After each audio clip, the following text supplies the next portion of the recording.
Arriba país, salud Argentina, son las 7 de la tarde, acá estamos una vez más con toda la información, todo el análisis, también toda la opinión sobre lo ocurrido en este Jueves Santo. Y arranco diciendo salud, porque ustedes vieron que falté unos días, acá Marcela Pagano, que ahora se tomó un descansito muy breve por la Semana Santa. Estos días no estuve porque estuve en Mendoza, y estuve en Mendoza conociendo la trastienda de la industria del vino. Y la verdad que cuando uno recorre las cosas en movimiento, haciéndose encima acompañado de afectos, y por qué no, algún amor por ahí, uno encuentra que hay motivos para brindar. Aparte de grandísimos vinos en la República Argentina, hay motivos para que brindemos y hay motivos para encontrarse, para conversar, para pasar las mejores horas. Así que estamos en Semana Santa, arrancándola este Jueves Santo, es motivo de encuentro familiar, es motivo de ganarle tiempo al laburo y a todo el desgaste de la vida de todos los días. Así que bueno, arrancamos así, diciendo salud Argentina. Y ya que nos ponemos medio tiernos, arrancamos el día de hoy, el Jueves Santo, con una noticia que es parte de la ternura de la actualidad política, si es que se me permite hacer esta adjetivación de la situación política, porque le dieron el alta a Fabiola Yáñez, la primera dama del país. Salió con Francisco Fernández y con el presidente del sanatorio Otamendi, y así arrancamos la tarde de hoy.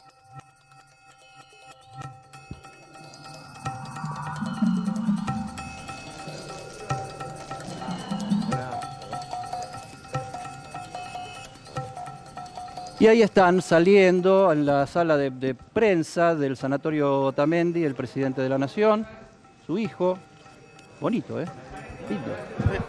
3 días nomás, pero aparte los chicos con cesárea salen como más enteritos, la pelean menos, todo el cuidado es para ellos. La verdad que un hermoso bebé. Fabiola Yáñez contó que está impresionantemente bien de salud. Así que ahí estaban el primer magistrado de la República Argentina, con la primera dama, y no sé qué es el primer bebé, ¿tiene cargo Francisquito? No tiene cargo, no tiene cargo por ahora, pero todavía. Es Acá ya le estamos dando entrada y participación a nuestro gran equipo de columnistas, Rosario Ayerdi, Martín Angulo y Darío Misraji. Nunca había pasado que un presidente sea padre en el ejercicio de su función, ¿no? Sí, pasó una sola vez, pero no teníamos redes sociales, ni televisión, ni estas cosas. Justo José de Urquiza. Me refiero al... Urquiza, y Juárez Selman no tuvo también. No. Urquiza tuvo hijos por todas partes. Claro, Urquiza más de 20. Estuvo adentro de la Casa de Gobierno, afuera de la Casa de Gobierno. No, y todos los que no reconoció don Justo desde el regreso a la democracia, de Urquiza. ¿No? Y acá está el primogénite de Alberto Fernández, Disi. Lo que sí me gustaría enseñarle a mi hermano es que la gente va a ser mala con él, como lo fueron conmigo, sin motivo, pero que va a estar todo ok, porque yo lo voy a cuidar de esta mierda de gente que solo odia y va a crecer rodeado de tanto amor que no va a saber qué es el odio. Enojado, el hijo mayor de Alberto Fernández, o el hijo mayor de Alberto Fernández, por lo que estaba sucediendo en las redes sociales, ¿no? Porque hace una semana y pico atrás todos estábamos discutiendo, polemizando airadamente sobre esa propuesta que no se entendió bien de Gustavo Belli sobre el tema de controlar o no controlar qué es lo que sucede en las redes sociales. Y ante un acontecimiento como este, que es el nacimiento de un niño, ni más ni menos que eso, más allá de quiénes sean sus padres y las funciones que estén cumpliendo, las reacciones en redes sociales fueron salvajes, violentas. Lo que se ha dicho de ese niño, que no tiene absolutamente ninguna responsabilidad de nada, y solo lo que tiene por delante es el futuro que le pueda tocar en este país, donde, bueno, le toca que su padre sea el presidente de la República. Tremendo también lo que pasa en redes, porque que sigan existiendo, que se diga lo que se diga. Tani, que eligió llevar ese nombre, lo sufrió también bien los últimos 2 años, el acoso de redes, las agresiones en las redes sociales por su elección de género, por lo cual él sabe lo que es el sufrimiento por ser señalado por llegar solamente a ser el hijo del presidente, ¿no? O sea, porque antes quizás le pasaba en ámbitos privados. Él también había contado que quizás en la escuela tuvo algún problema y demás, pero la violencia que se vio en estos 3 días con respecto al nacimiento de Francisco también causó que Tani haga este tuit, ¿no? Con respecto a su hermano. Evidentemente lo que no es un uso responsable, ni maduro, ni adulto de las redes sociales, que bueno, suponemos que con el tiempo y con el paso de los años nos iremos acostumbrando a manejarlas con mayor responsabilidad, con mayor criterio, pero bueno, la libertad de expresión es la libertad de expresión, lo que hay que hacer es educarnos y crecer en el uso de estas herramientas impresionantes que son las redes sociales. Suelen ser los hijos, ¿no?, de los dirigentes políticos muchas veces como casi sufrir los daños colaterales, ¿no?, de la política. Porque en definitiva los dirigentes políticos saben que cuando se meten en eso están expuestos de alguna manera a todo ese tipo de cuestiones de odio y demás. El problema es que muchas veces los hijos vienen acompañados y la verdad que no son... Sufrió también, por ejemplo, Máximo Kirchner con la estigmatización, ¿te acordás? El que jugaba, el gordito que juega a la Play, ¿no? O sea, con la estigmatización esta constante, Florencia Kirchner, que le provocó también problemas de salud. No lo sufrió tanto Antonia, la hija del expresidente Mauricio Macri, pero sí lo sufrió también Tani. Ahora, los hijos, una noticia tierna como esta, pues sabemos, las tragedias, los dramas, pueden darle a un primer mandatario un empujoncito y una sensación de respaldo, de acompañamiento por parte de la sociedad. Ahí estamos en vivo. En Olivos llegan flores para el recién nacido y su mamá, que están perfectamente bien de salud. Ahora, lo que preguntaba es si una buena noticia y de este nivel de ternura, o sea, el presidente es un hombre grande, mayor, que acaba de tener un hijo con una mujer joven, bonita. ¿Esto le puede dar alguna ayuda? Porque se supone que Alberto Fernández está en el peor momento de su gestión, donde todos dicen que no va ni para atrás ni para adelante y que poco menos que en algún momento puede terminar mal la cosa, ¿no? Me contaban algunos funcionarios propios de Alberto Fernández que hablan con los gobernadores que en las provincias Alberto Fernández tiene un 70% de imagen negativa. 70% de imagen negativa el presidente en algunas provincias del interior, porque uno puede pensar que es un fenómeno de tanta imagen negativa en el conurbano bonaerense, en Capital Federal, pero trasciende al interior de las provincias. Por lo cual yo creo que esto le da aire un día como hoy, o sea, sobre todo pensando en que estamos hablando del nacimiento de Francisco, cuando tenemos que estar hablando y que vamos a estar hablando del 6,7% de inflación. Puede pasar un par de días, pero no mucho más allá que de esto, ¿no? Sí. Yo creo que no le va, en un país más normal, el nacimiento de un hijo puede jugar políticamente de alguna manera. Pero como decía Rosario, 6,7% de inflación, la interna del gobierno, las malas perspectivas económicas a futuro, yo creo que inclusive si a alguien se le puede ocurrir que Francisco pueda ser un factor político en una eventual campaña, le va a terminar jugando en contra. Para en mí, este contexto no juega a favor. Ahí, Eddie, después si querés podemos repasar algunos ejemplos internacionales que tenemos recientes de gobernantes que fueron padres o madres estando en el poder. Y la verdad es que el resultado, por decirlo de alguna manera, el impacto político es variado. Y da la sensación de que si estás bien, te suma, si estás mal, no te suma ni te resta. No te suma ni te resta. Pero bueno, lo que yo me planteaba es que una de las cosas más difíciles de transmitir en la política son sensaciones, gestos, actos de humanidad, ¿no? O sea, soy una persona normal, soy una persona que puede transmitir afecto. Por eso lo hemos charlado incluso en este programa, el papel que se le ha asignado, el papel político se le ha asignado a las mascotas. O sea, esto que el presidente de Chile y el presidente argentino se saludan a través de sus perros en las redes sociales. Y eso no es otra cosa que tratar de transmitir mensajes sensibles, mensajes de normalidad, mensajes de que son personas que puerta para dentro de sus casas son como cualquier otro, y era uno de los problemas de Alberto Fernández, porque puerta dentro de su casa, que es la casa del presidente de la Nación, estuvo uno de los problemas judiciales más grandes que tuvo este presidente en ejercicio. Alberto Fernández, cuando asume, tenía ese capital político que no tienen muchos políticos hoy en Argentina, de parecer un hombre común y hasta un buen hombre, un buen ciudadano. Cuando hacían encuestas, marcaban que, bueno, parece un buen tipo, ¿no? Ese capital político, Alberto Fernández, incluso hasta después antes del escándalo de la fiesta de Olivos, decía, ojo, porque yo tengo esto para pelear quizás una presidencia en 2023 que no muchos tienen. Es cierto que no muchos tienen. Ahora, me parece que eso quedó en el piso una vez que hizo la fiesta de Olivos y el escándalo que se armó detrás de eso, ¿no? O sea, ya el hombre común, o sea, porque incluso lo quiso justificar como diciendo, bueno, me puede pasar, la verdad que fue un cumpleaños. soy un tipo que, qué sé yo, llegué a Olivos, estaba, la acusó a Fabiola, que Fabiola fue la que le hizo la fiesta y demás.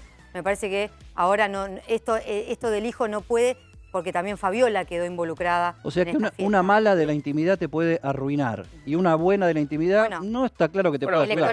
Electoralmente le arruinó la elección ya. Pero ¿no? además vos fíjate que vamos a suponer que alguien puede estar pensando que Francisco pueda llegar a ser un factor político en una eventual futura, en una eventual búsqueda de la reelección del presidente.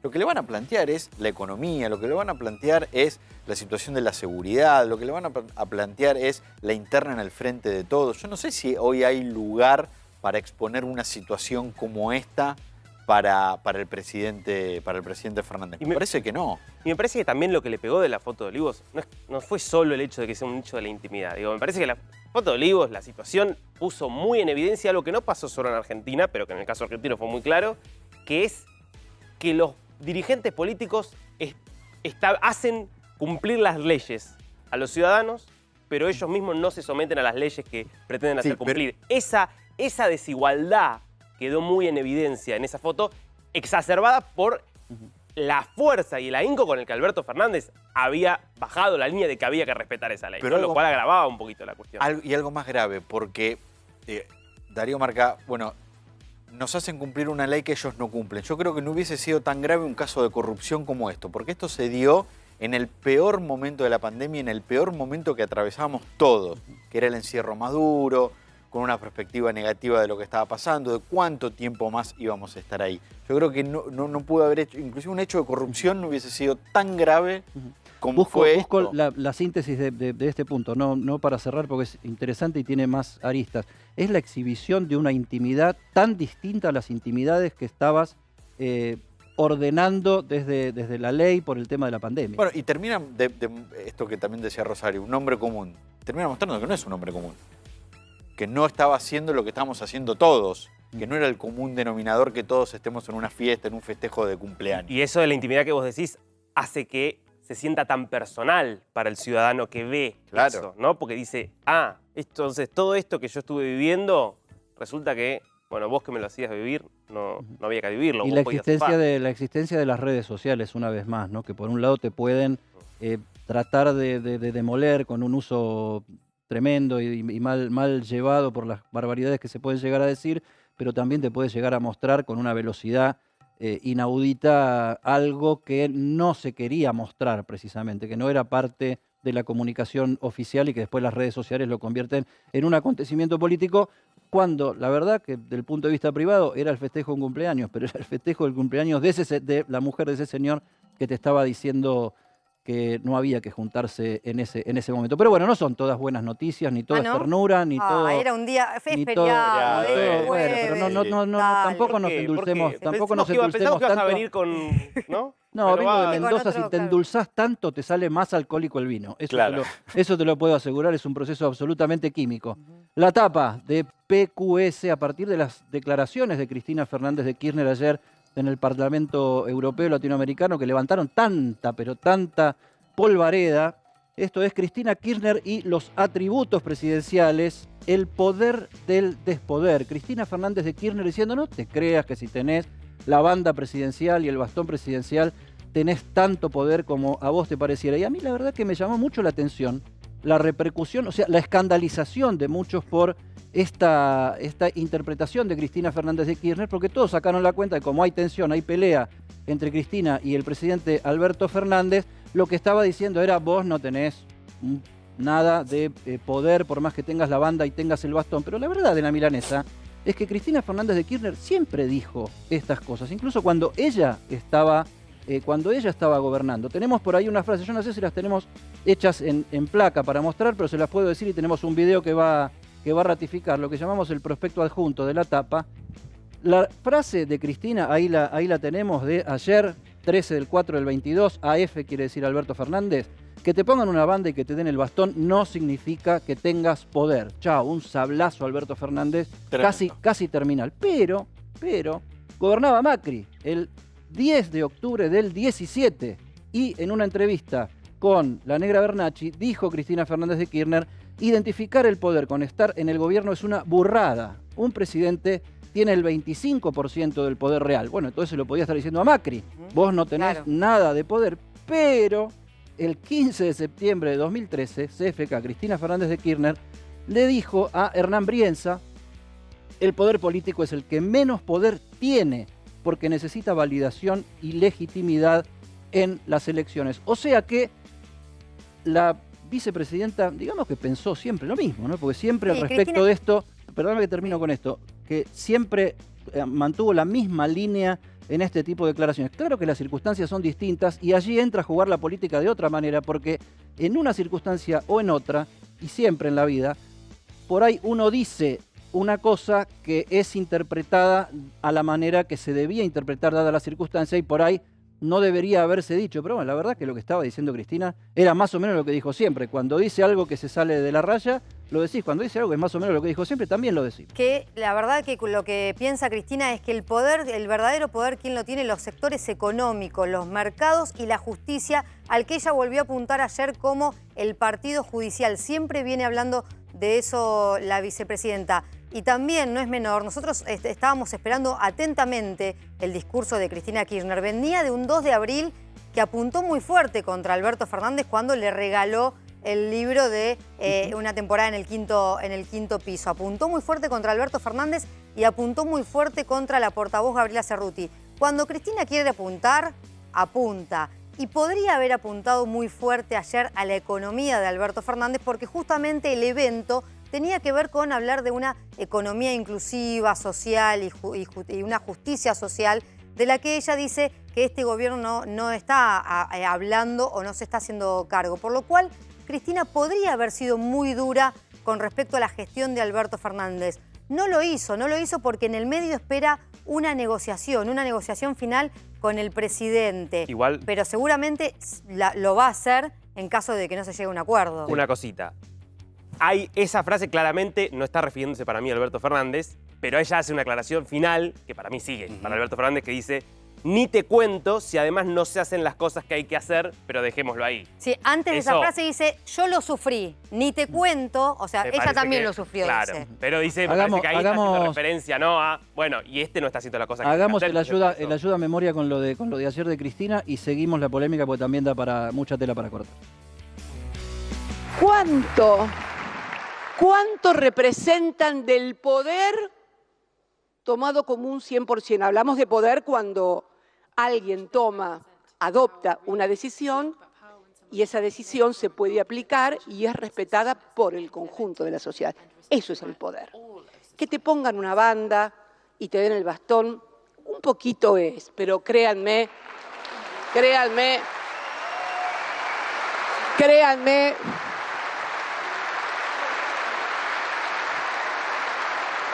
y lo digo por experiencia.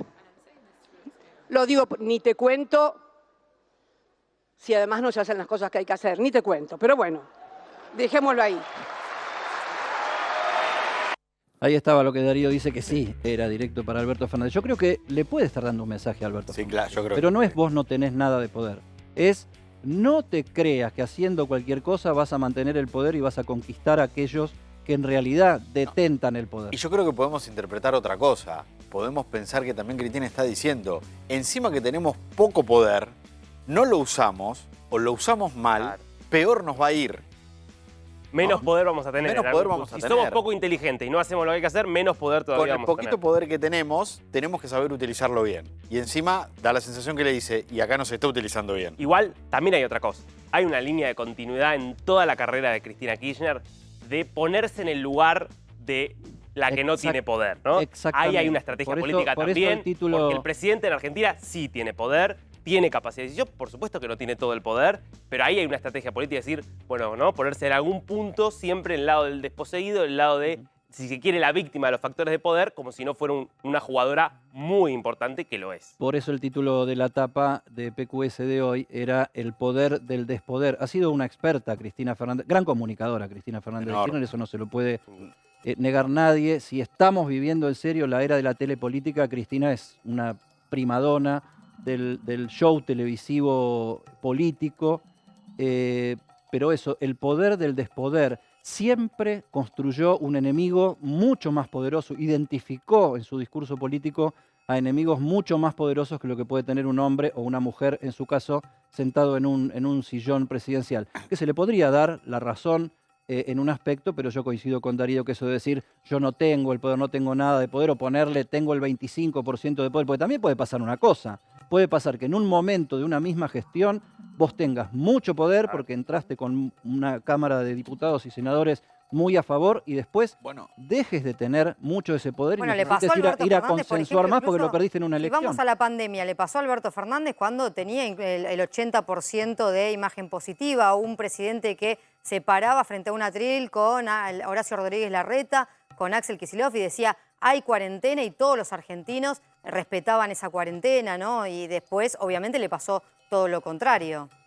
Sí, el momento en que, por eso, es relativo, no hay una norma que vos digas, después vamos a hablar, Darío, de las novedades que vienen de Ucrania por la invasión de Rusia, cómo ejerce el poder un Putin o cómo ejerce un poder algún otro líder mundial y cómo eso puede darse de una manera en una circunstancia y de otra manera muy distinta en otra y la misma persona que tuvo tanto poder en un momento no tuvo tanto después.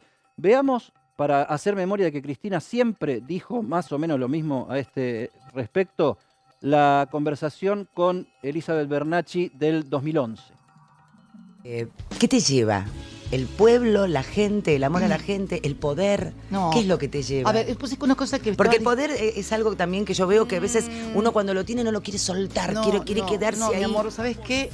Te voy a decir algo. El poder, identificar el poder en este país y en el mundo contemporáneo con estar en el gobierno es una burrada. Tenés razón. Es una burrada. Porque los poderosos son Negra, otros. Los poderosos no están en la casa de gobierno, no vienen a hablar con vos a la radio. Claro. A ver si los dueños de claro. a ver si los dueños de este país van a estar sentados acá hablando con vos, jodiendo con los pibes, No, están haciendo o contestándole negocios. a Berkovich.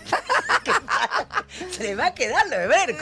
Es tremenda. Los que tienen poder están en donde siempre estuvieron y digitando botoneras y diciendo esto sí, esto no. Pero ser presidenta de una nación es poderoso, Es una Cristina. parte, ¿Cómo que no? una parte Un del poquito. poder. Si no es el que te maneja todo. Si me lo decís el 100% y el 25% te digo que es. Hoy, escúchame, donde un tipo hace así enter en Nueva York o en Londres y te provoca un tembladeral mundial y te deja con el tuje al norte porque se cayeron las bolsas, se corrieron los tipos de cambio. Ese es el poder. ¿Sabes cuándo lo sentí yo el poder? No. Cuando se cayó Lehman Brothers, parecía que se venía el mundo abajo y tuvimos que salir como bombero a tapar todos los agujeros. Impresionante, impresionante. Vos sabés que cuando yo hablo de notas que he escrito y qué sé yo, ensayos y qué sé yo, periodísticos, de la teatralidad de la política, muchos, sobre todo kirchneristas, cuestionan porque decís, no, la teatralidad es como que todo lo impostan, todo lo mienten, todo. No necesariamente, la teatralidad es la manera en que una persona expone ante los demás sus pensamientos, sus pareceres, y muchas veces un gesto y muchas veces un negra vale mucho más que una frase rimbombante o una cosa con alguna pretensión de profundidad. La encuesta de hoy, estamos hablando de poder o no poder, esa es la polémica que estamos acá con nuestros columnistas.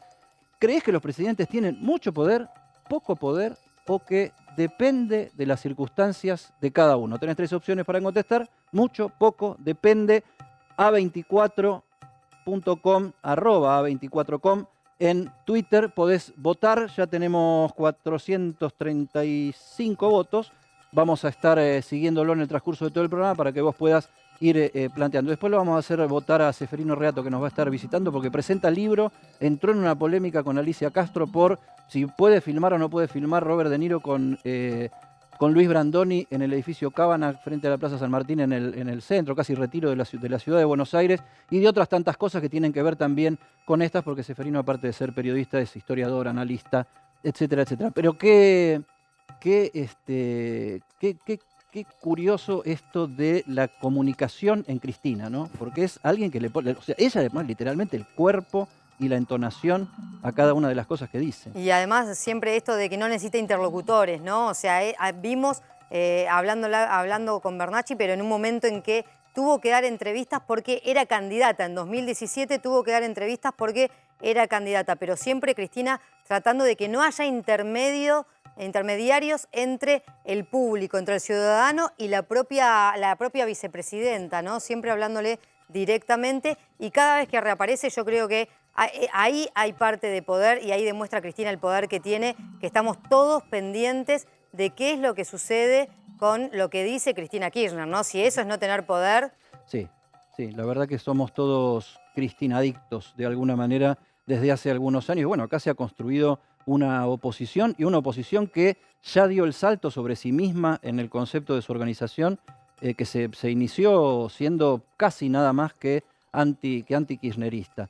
Darío Mizrahi nos trae información sobre repercusiones. Por un lado, hay repercusiones de lo que dijo Cristina ayer a nivel internacional, porque después de lo que dijo, ahora nos lo va a contar bien Darío, Cristina, sobre la doble vara que tienen las grandes potencias mundiales sobre el uso de la fuerza o no el uso de la fuerza, ha dejado a la Argentina sin sus derechos concretos sobre las Islas Malvinas. Inmediatamente después de señalar a Rusia, los rusos, que están en una situación internacional bastante complicada, salieron a decir, no, nosotros estamos a favor de la soberanía argentina en las Malvinas. En ese contexto, donde Rusia salió a avalar una posición histórica de la República Argentina, trascendió hoy una foto por la cual Ucrania se quejó de con quién se están juntando los representantes argentinos a nivel internacional, Darío. Sí, así es. La verdad que tremenda polémica, sobre todo por las expresiones utilizadas por quien es el representante de Ucrania ante las Naciones Unidas en Ginebra, ante los organismos de la ONU, que recordemos, la ONU tiene dos grandes sedes. Una es Ginebra, en Suiza, la otra es Nueva York, donde está el Consejo de Seguridad y la Asamblea Nacional, pero en Ginebra está el Consejo de Derechos Humanos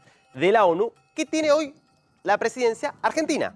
Organismo que tiene a Federico Villegas, argentino, como presidente circunstancialmente, y es el organismo del cual Rusia fue expulsada, suspendida en realidad, para ser más preciso, por la Asamblea General, producto de la invasión en Ucrania, una expulsión que contó con el voto favorable, positivo, de la Argentina. Pero ¿qué pasó?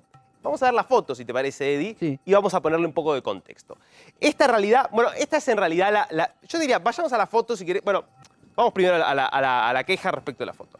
Este es un tuit de Sergi Kirslitsia, que es el representante de Ucrania ante la ONU en Ginebra, que dice, básicamente, cómo el presidente del Consejo de Derechos Humanos, en referencia al argentino Federico Villegas, dice que salva el multilateralismo, o uno podría decir, o como alguien comentó, ¡mamma mía! ¡Qué junta!, dice el ucraniano. Es imposible imaginar un tuit más embarazoso, más vergonzoso, que pueda cancelar la respetabilidad y la imparcialidad de alguien con mayor eficacia. Este es el mensaje. Esto está dirigido directamente a la Argentina, porque pongámosle entonación, mamma mía, qué yunta, le dice el ucraniano al gobierno argentino, ¿no? Totalmente. Porque era en respuesta a un tuit de Federico Villegas. Era un tuit que había sacado horas antes Federico Villegas con esta foto que vemos abajo. Si quieren, pasemos al tuit original o a la foto en concreto que publica Villegas, que tiene que ver con una reunión que él mantuvo en su carácter de representante argentino ante la ONU en Ginebra, pero además ejerciendo la presidencia del Consejo de Derechos Humanos. Y entonces él se reunió con varios representantes de distintos países, entre ellos el representante de Rusia. Este es el tuit que había publicado horas antes. No, sí. Este es un tuit anterior. Si querés, después volvemos a este tuit porque es interesante para tenerlo. Este es un tuit... no, este es el... Bueno, este es el tuit del ucraniano. Este es el... No, justamente este es un tuit anterior. Ahí está, perfecto, es este. Bien, ahí va. Bien, ahí estamos. Dice Villegas, ahora más que nunca necesitamos incrementar la comprensión mutua y la cooperación sin importar nuestras diferencias. Muchas gracias a los embajadores de Rusia, Cuba, Venezuela, Pakistán, Bielorrusia, China y Sudáfrica por una gran discusión en cómo perseverar en el multilateralismo ante el Consejo de Derechos Humanos de la ONU. Y esta es la foto. Villegas es este que está acá. Sí. Y vemos ahí, este es el problema, este es el representante cubano, representante venezolano, el representante sudafricano de Bielorrusia, y este es el problema. El ruso.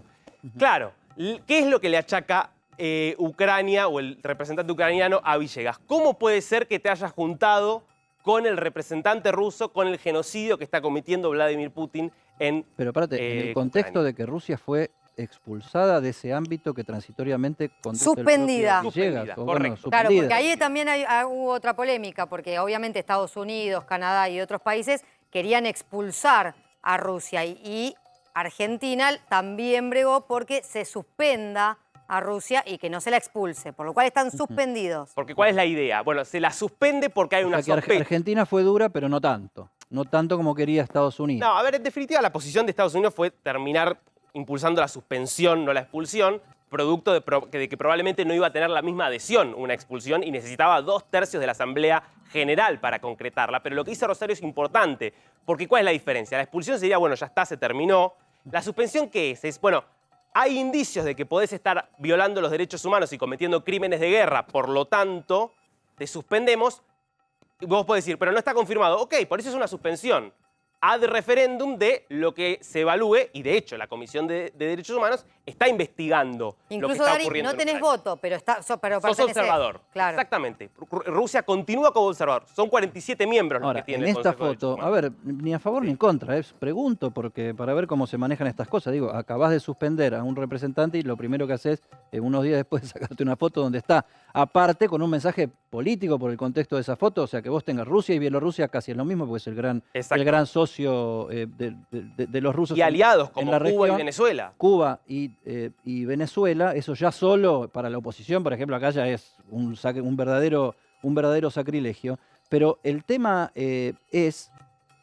acá hay un mensaje en esta foto. O sea, o creen que no se la va a ver, o creen que no va a generar nada, o qué quieren generar. Bueno, fíjate que el tuit, yo te digo lo que te dicen, digamos, desde fuentes diplomáticas en relación a esta foto. Es, Villegas se junta con todos. Ahí, si queremos, podemos ver el otro tuit. Porque acá justamente son todos países que de un modo u otro están alineados o cercanos a Rusia. Todos o votaron en contra de la expulsión de Rusia, de la suspensión de Rusia del Consejo de Derechos Humanos, o se abstuvieron. Ninguno votó a favor de esos países que vemos en esa lista. Ahora, en la otra foto, en el otro tuit, que es un tuit de la semana pasada, Villegas muestra otra reunión que mantuvo con todos representantes que tienen otra línea. Está el representante de Alemania, está el representante de Perú, todos países que votaron a favor de la suspensión Vos lo de que decís Rusia. es que hay que ver las dos fotos, hay que ver la película y no Es cada lo que cuadro. te dicen, digamos, en Cancillería, en fuentes diplomáticas, lo que te plantean es justamente eso. Villegas se junta con todos porque ejerce la presidencia. Eso incluye a Rusia, porque Rusia, como dice Rosario recién, no es que se fue, sigue como observador. Vos podés decir, bueno, es polémico, ¿te tenés que juntar o no te tenés que juntar?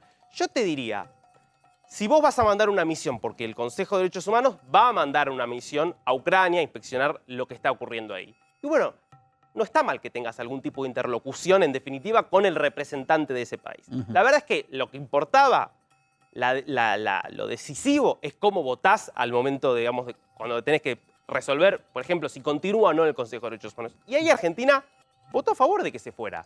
A diferencia, por ejemplo, de Brasil o de México, que se abstuvieron. O sea que fueron más prorrusos Totalmente, que lo que que, la se le- propia lo que se Argentina. le acusa a la Argentina. Te hago una al margen de este tema. ¿Tiene alguna influencia real en la política internacional que después del discurso de Cristina de ayer, la Cancillería rusa haya salido a decir no, nosotros estamos con la soberanía en Malvinas, o es puramente testimonial y parte del floreo de alianzas que está tratando de hacer Rusia a nivel Parece internacional? que forma parte justamente de la estrategia de Rusia de no quedar tan aislada. Justamente es un país, Argentina, que lo podía considerar como aliado. Tenía razones para considerarlo como aliado. Recordemos, el presidente hace 2 meses le estaba ofreciendo a Vladimir Putin ser la puerta de entrada de Rusia en América Latina. Había razones para creer que era aliado y se encontró con que a la hora de la verdad votó en contra de Rusia. A diferencia, como te digo, de Brasil y México, que por ahí podían parecer menos aliados que Argentina. Entonces me parece que la idea de, hacerle un guiño con el tema Malvinas, que es una causa obviamente política de Estado para Argentina, tiene que ver con un juego ahí de, básicamente ampliar la posibilidad de mantenerlo de alguna manera, cortejarlo de alguna manera Argentina para eventualmente ante otra votación, conseguir una posición más cercana a la rusa. parece que ese es el juego que hay ahí. Hubo algo importante que de la Eurolat, digo, este Parlamento sí, Europeo claro, Latinoamericano. Exactamente, ante el calor Cristina, que es que la Eurolat también, con el apoyo de los europeos, se expidió a favor de que haya un diálogo entre el Reino Unido y Argentina por Malvinas. Te diría que es más importante eso porque ahí son los países de la Unión Europea. Que post-Brexit es más fácil de lograr. Antes del Brexit hubiera sido imposible. Y en las conversaciones con el Club de París. Todo tiene que ver con todo. Me debes para después, cuando nos volvamos a poner un poquito más tiernos, repercusiones del nacimiento de un hijo para líderes del mundo. Y después vamos a hablar de lo verdaderamente importante que hay detrás de esta guerra, que es la pelea por la energía y la pelea por el gas. Y Putin, que salió con declaraciones bastante fuertes con aquellos que se muevan desde Europa con inamistosidad. Inamistosidad. Falta de amistad. Después lo vamos a ver en esta guerra que no estaba tan lejos como pensábamos en un principio, que nos involucra desde el punto de vista de las repercusiones que tiene en la economía, que nos involucra, como se acaba de ver en el informe de Darío, en las relaciones internacionales de nuestro país, y hasta termina desembocando en una movida en la cual se expiden un montón de países, con Rusia incluido, en favor de la soberanía argentina en las Islas Malvinas, justo cuando estamos alrededor de la conmemoración de los 40 años del desembarco de las fuerzas militares argentinas en las islas, en Puerto Argentino más precisamente. Volvemos a la situación más doméstica, más de entre casa, y a la chicana política que también es judicial. Juan Grabois, líder de movimientos sociales, Sergio Berni, ministro de Seguridad de la provincia de Buenos Aires, están en una disputa que llegó a tribunales. Martín Angulo. No todavía llegó a tribunales, pero no descartemos que pueda llegar hasta los tribunales porque se cruzaron declaraciones muy fuertes, con acusaciones muy fuertes que podrían terminar en tribunales.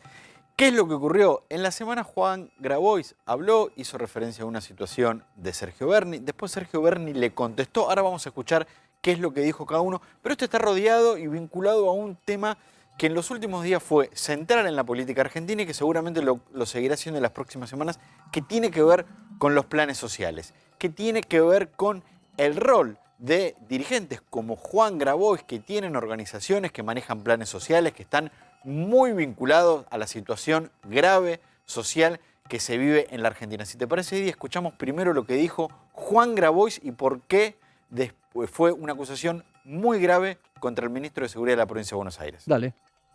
Lo de Berni es injustificable, digamos, pero ese también, ¿de quién es el problema? ¿De quién es el problema de que un represor explícito, que aparte es multimillonario y que no sé bien cómo hizo la plata, siga siendo parte del gobierno de la provincia de Buenos Aires? El gobernador, a quien yo respeto y quiero mucho, comete un error gravísimo en rifar su historia política teniendo un represor de pobres y de obreros en su gobierno. O sea que ya estamos en la etapa del carpetazo en la interna del oficialismo, o sea, ya se están acusando de ser millonarios ilícitamente. Primero le dijo Grabois, no sé cómo, le dijo multimillonario a Berni, que no sé cómo hizo la plata. Después lo llama represor de obreros al ministro de Seguridad de la provincia de Buenos Aires, que como también dijo Grabois, forma parte de un gobierno que está a cargo de Axel Kicillof, a quien respeta y quiere. Estamos hablando de dos hombres que, con sus diferencias claramente quedaron expuestas, forman parte de un mismo espacio político que es el Frente de Todos, más allá de que Juan Grabois no esté orgánicamente en el partido y que Sergio Berni haya planteado diferencias. ¿Cuál fue la respuesta de Sergio Berni a esta acusación de Grabois? La escuchamos. A ver. Pero esto es normal de Grabois. No se olvide que Grabois hace poco dijo que le hacía mucho ruido la fortuna de los Kirchner. No se olvide que Grabois, no lo escuché decir lo mismo de sus socios macristas Quintana y Pepín Simón cuando le daban planes a granel. Obviamente que el señor Grabois cree que él puede hacer lo que quiere y que tiene total impunidad por las relaciones que tiene, punto número uno. Segundo, no soy multimillonario, tampoco me molestaría hacerlo, pero no lo soy, y todo lo que hice lo hice trabajando, y además desde el 2003 tengo una declaración jurada patrimonial porque soy funcionario público. Mi patrimonio lo tengo totalmente declarado, algo que sería muy bueno que lo hagan aquellos que manejan importantísima cantidad de plata en planes sociales. Así que bueno, un líder del movimiento sociales oficialistas con mucha influencia en el armado político del kirchnerismo, que dice que el ministro de Seguridad de Axel Kicillof en la provincia de Buenos Aires es un multimillonario que no puede explicar su patrimonio, y como respuesta ese mismo ministro que sale a decir que no sabe de dónde sacó la plata Juan Grabois, que entre otras cosas que administra son el efecto de la política de planes sociales tanto del Estado Nacional como del Estado porteño y de algunos otros estados. O sea, si esto no llegó a tribunales es porque nadie tiene ganas que llegue. Sí, absolutamente, absolutamente. Cualquiera de los dos podría denunciar al otro por sus dichos. Después podemos discutir si es una calumnia, es una injuria. Yo creo que en definitiva no hay mucho más allá que puedan llevarlo. Hay una pelea política claramente. Dos datos para contextualizar y que pueden ayudar al debate. Sergio Berni ha tenido muchísimas críticas, nunca tuvo denuncias por corrupción, o por lo menos no ha tenido denuncias por corrupción que yo conozca que hayan tenido algún grado de magnitud. Y por otro lado, el reclamo que Berni le hace a los dirigentes sociales que manejan planes sociales de que muestren sus declaraciones juradas. No están obligados a hacerlo. Quien sí estaban obligados a presentar anualmente sus declaraciones juradas son funcionarios públicos, como el propio Berni, que lo dijo que la presenta desde el 2003.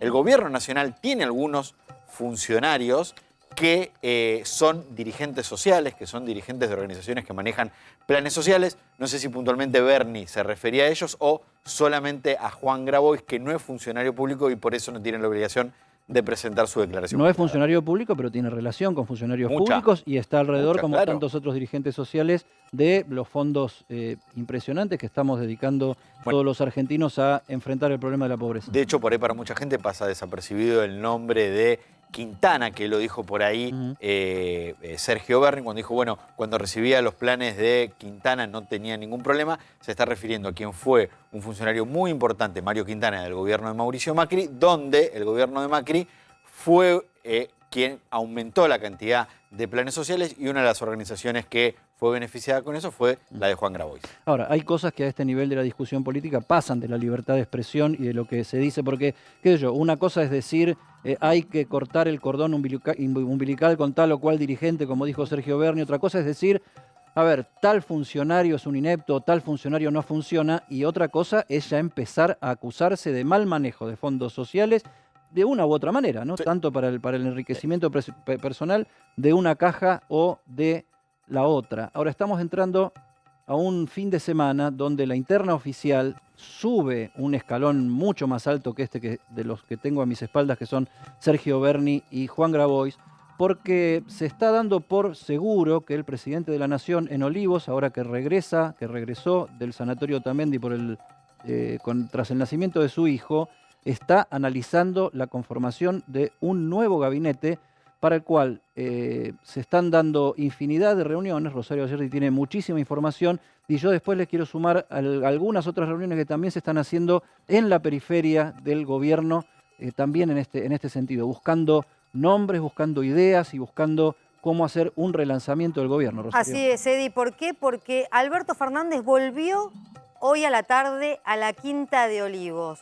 En la Quinta de Olivos, el domingo, dejó varios borradores. El propio Alberto Fernández habla de un recambio de gabinete. Quiere hacer un relanzamiento de su gabinete. ¿Puede hacer un relanzamiento solamente con medidas o tiene que también cambiar los nombres? Se habla de que este fin de semana el presidente Alberto Fernández va a definir su nuevo gabinete, va a definir cómo gobernar durante los próximos 20 meses. Está en la Quinta de Olivos. Allí van a pasar funcionarios a partir de hoy y durante mañana, el sábado y el domingo, para terminar de definir quiénes son estos nombres que pueden llegar a salir y estos nombres que pueden llegar a entrar. ¿Qué es lo que dice Alberto Fernández desde hace una semana? Lo quiero hacer con autonomía. O sea, quiero modificar mi gabinete, quiero pensar en un relanzamiento sin tener que pedir permiso. ¿A quién se está refiriendo? Nada más ni nada menos que a Cristina Kirchner, con la que sigue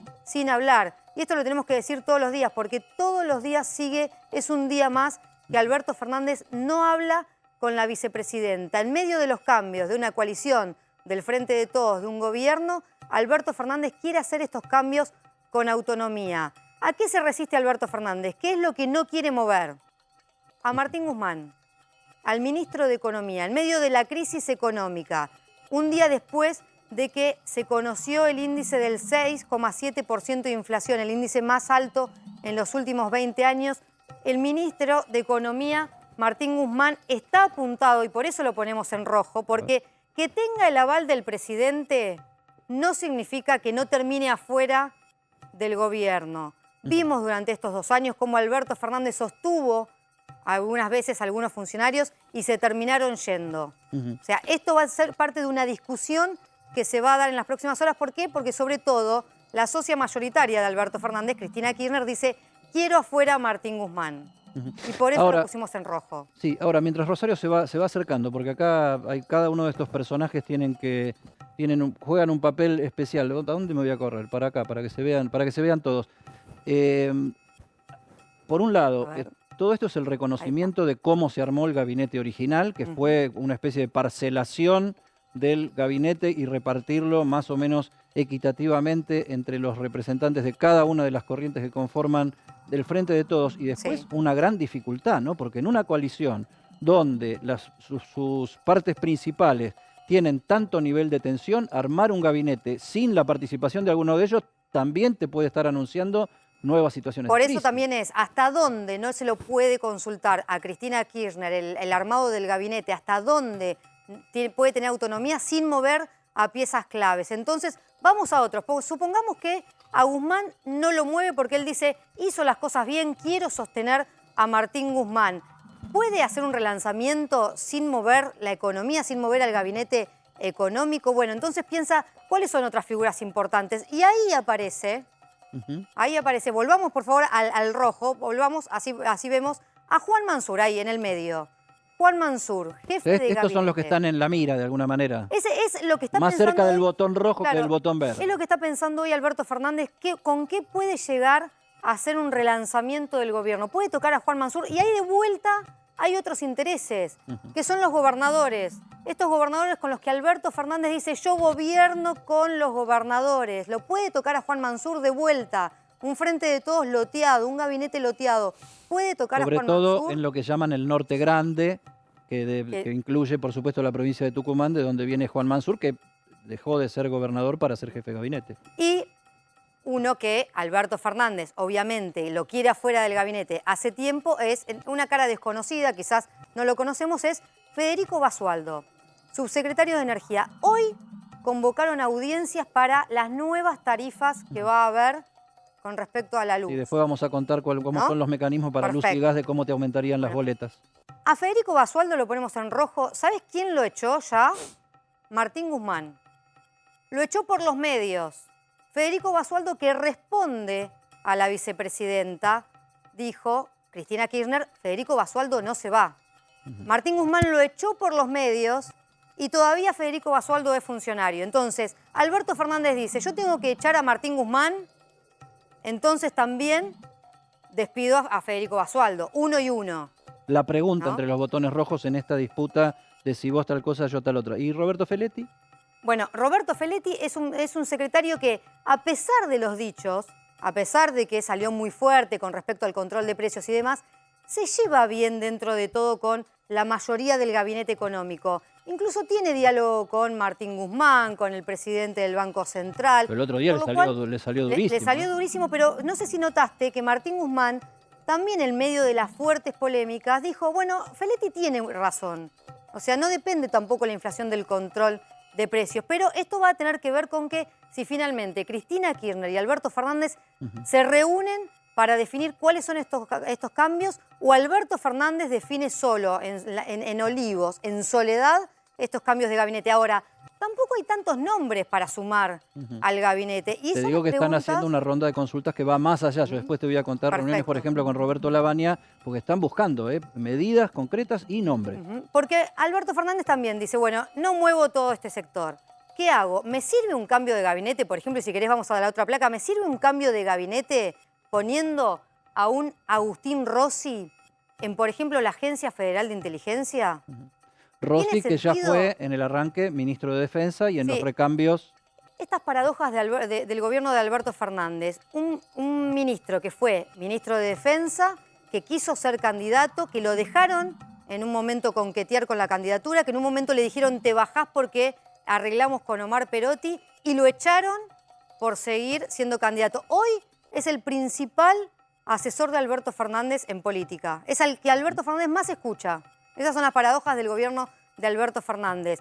Además, Y alguien que lo reconoce como jefe político, Martínez, fue designado en reemplazo de Máximo Kirchner Martínez, como presidente. titular de la Cámara del bloque oficial que dejó Máximo Kirchner. Y la otra gran figura de la que venimos hablando siempre cuando se habla de un cambio de gabinete de Alberto Fernández es Sergio Massa, este sí titular de la Cámara de Diputados, que prefirió esta semana tener agenda oficial afuera, que volvió hoy a la Argentina, que seguramente va a ver a Alberto Fernández en estos días. El presidente no le ofreció todavía ningún cargo, a pesar de que se habla de que puede llegar a ser un superministro. Ahora, el debate del propio Sergio Massa es si ante esta interna tan fuerte que hay entre Cristina Kirchner y Alberto Fernández, no debería él flotar, ¿no?, en la Cámara de Diputados, dejar pasar el tiempo. ¿Por qué va a asumir en un gobierno que muchos dicen ya está, en 2023 no tiene salida? Otros le dicen, en la Cámara de Diputados todavía no puede tener mucho que hacer. ¿Por qué? Porque están peleados el Frente de Todos. O sea, todo ese masa dialoguista que vimos en estos 2 años, ¿qué sentido tienen ahora si el Frente de Todos y Alberto Fernández están peleados? No va a salir más una ley de acá al 2023. Entonces le dicen que venga el gabinete, peores números que ahora no va a haber. Ahora, en esta ronda de reuniones que vos decís, muy cortito te lo hago porque tenemos que ir a un corte. Si podés, Karina, en producción, la placa de Roberto Lavagna, porque uno de los consultados por fuera del gobierno y antes de irse de viaje, Sergio Massa, estuvo reunido con Roberto Lavagna en su quinta, en su campo de Cañuelas, comiendo empanadas y una tarta de manzana que la mujer de Lavagna le hace porque dicen que le gusta mucho a Sergio Massa. Lo estuvieron tanteando y también estuvo reunido cenando Roberto Lavagna con el presidente de la Nación anteriormente, haciéndole consultas de políticas y haciéndole consultas de nombres. Y lo que se llevaron de esas reuniones con Roberto Lavagna, que fue, digamos, el economista fuerte de la salida de la crisis del 2001-2002, primero como ministro de Economía de Duhalde e inmediatamente después de Néstor Kirchner. Primero, porque el factor Lavagna, el candidato de siempre y el candidato de todos.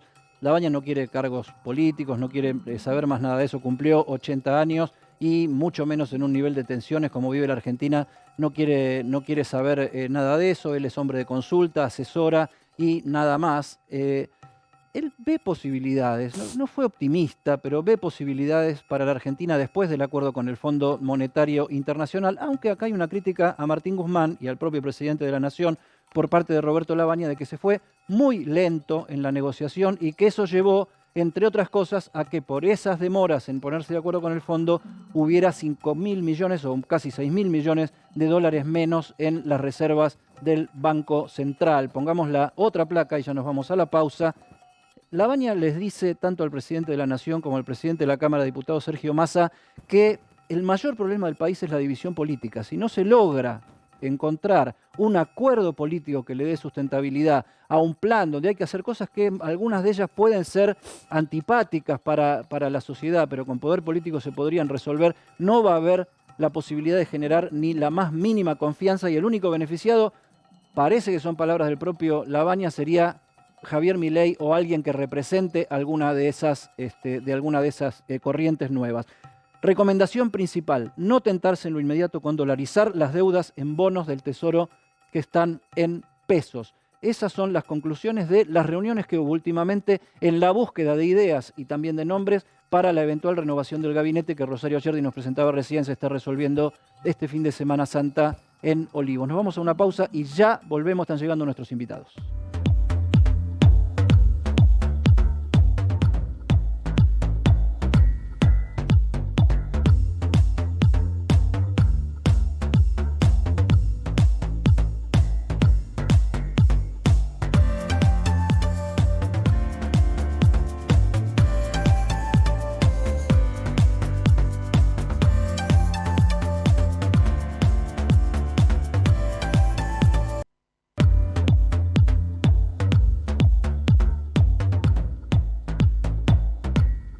...20 horas exactas... en la República Argentina, y ahí vemos la imagen de este post-mediodía, Alberto Fernández, Fabiola Yáñez y su bebé recién nacido, 3 días, Francisco Fernández. La noticia tierna y humana del poder.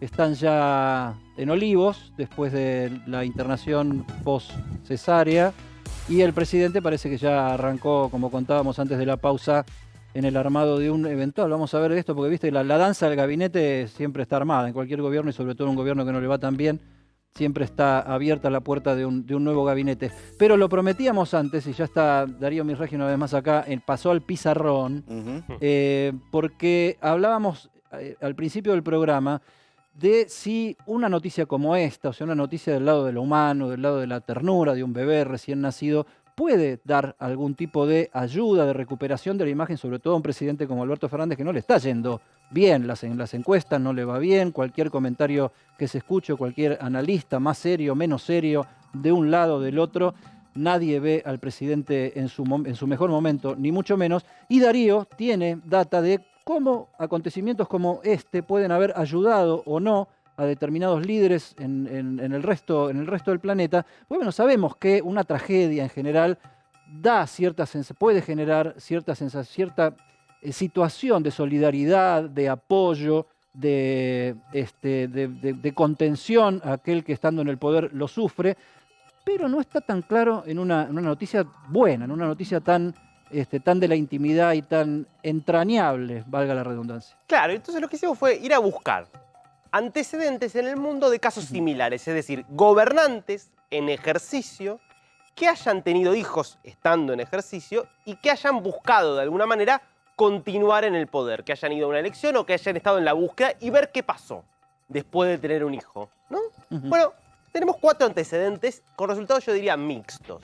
Boris Johnson es el campeón acá porque 2 hijos desde que está en el poder tuvo ya. Ah, mira vos. El sexto y el séptimo tuvo.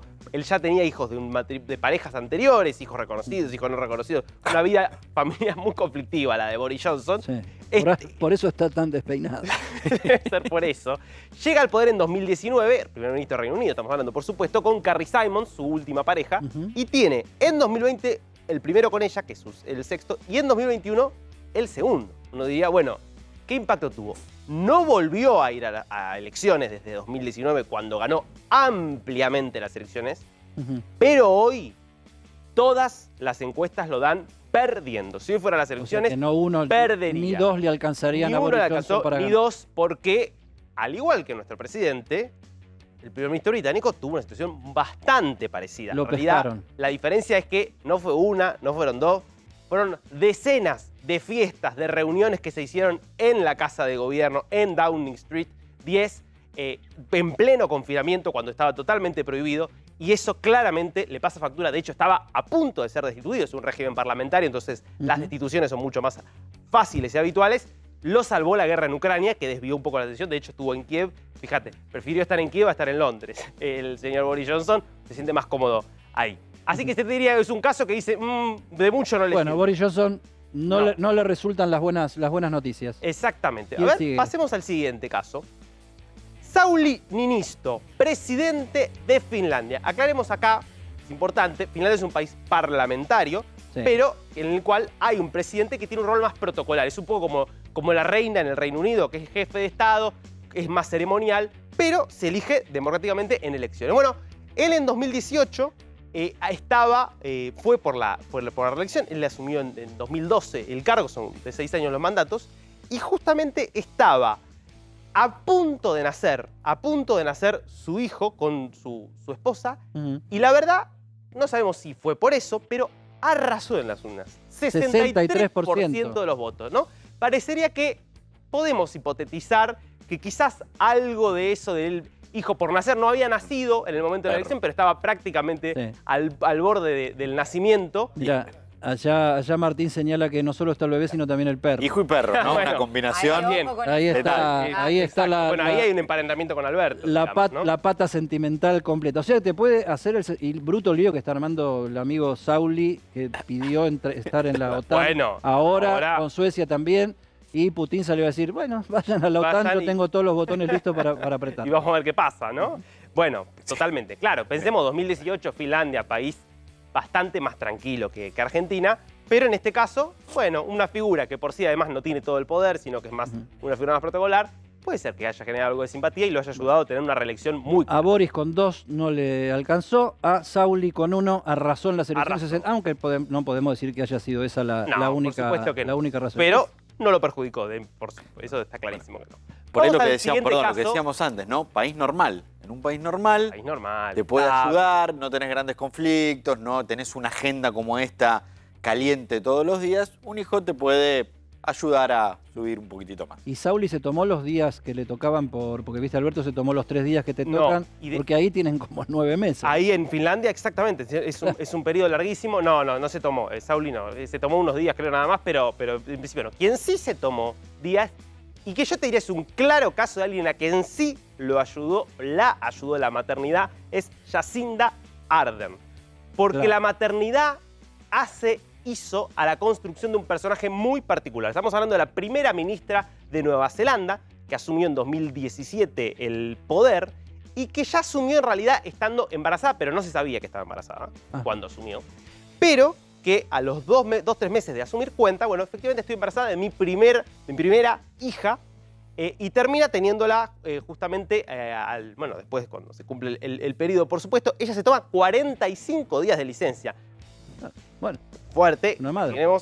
Es madre, por supuesto, no es lo mismo haber llevado el hijo en su cuerpo que para un padre, pero también hay que tener en cuenta, es un país de 4 millones de habitantes, muy estable. Ahora, ella termina siendo reelecta 2 años después, en 2018, con el 48% de los votos, arrasa. ¿Y por qué digo que el tema de la maternidad fue importante? Ella ha tenido muchas imágenes, ha ido, por ejemplo, a la ONU, a la Asamblea General de la ONU, con su bebé, estaba el marido cuidándosela mientras ella hablaba. Hay toda una construcción de ella como una persona humana, cercana, cálida. Se vio mucho durante la pandemia, donde ella comunicaba desde la casa, en vivos de Facebook, en ropa muy informal, casi desde la cama, prácticamente enviándole mensajes a los ciudadanos de por qué había que quedarse en la casa, de por qué había que ¿Cómo cumplir las normas. cambió la comunicación política que trató de darle toda la naturalidad posible al desenvolvimiento de los líderes políticos? Totalmente. Así que yo te diría que acá es un caso de, bueno, el hijo le sumó para ese perfil público que ella quería plantear de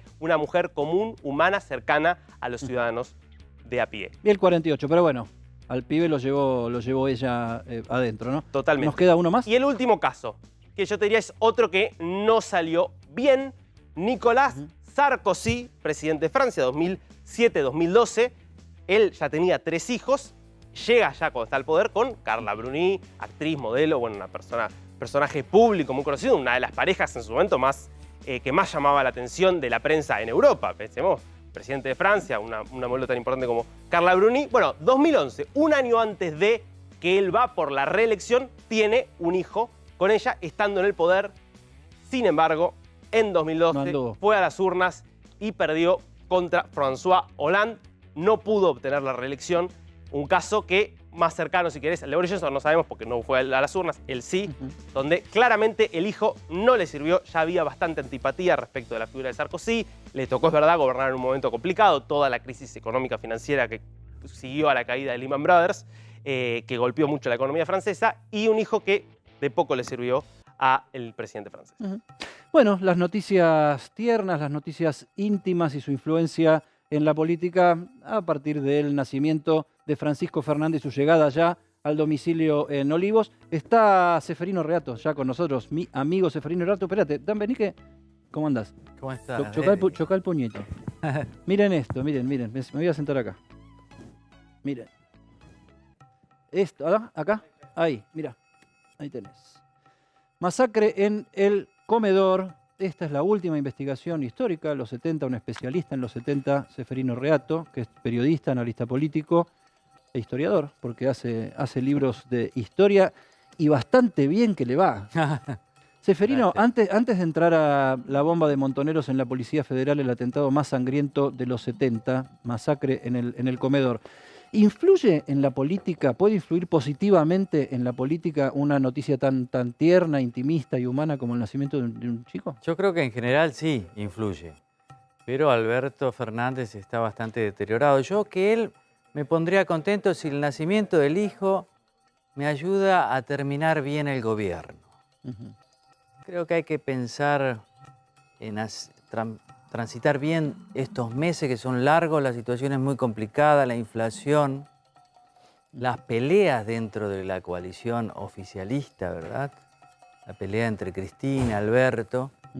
Pero creo que esto lo puede ayudar, le va a dar una oportunidad de hablar de otras cosas. Eso está muy bien, además los chicos siempre traen vida, vienen con un pan bajo el brazo. Sí, puede ser. El tipo tiene que ser optimista.